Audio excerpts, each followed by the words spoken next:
Okay, so we have the law and the prophets, and they're telling one connected story about God's desire to bless the whole world through a people, Israel, who it turns out needs a new heart. Yes, and Jesus saw himself as continuing that story. So he agreed with the law and the prophets when he taught that it's out of the human heart that come the most ugly parts of human nature. It's like the default setting of our hearts is opposed to God's law. But Jesus also said that he came to solve that problem, and in his words, to fulfill the law.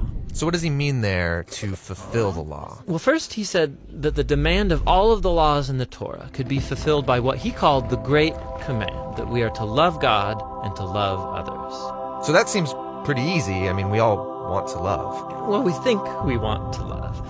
But Jesus showed how love is far more demanding than we realize. So he quotes the law, do not murder.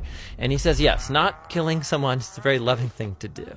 But then he also says that when you treat someone with disrespect or when you nurse resentment against them, you're also violating God's moral ideal because you're not treating that person with love. And so Jesus said true love ought to extend even to our own enemies. So even though this command seems very simple, Jesus showed how our hearts are not currently equipped to fulfill even this basic command of God to love others. And that's kind of a downer.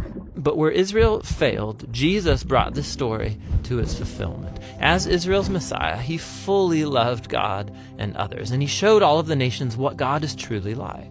He did this through his acts of compassion and mercy, and ultimately by loving his enemies even unto death.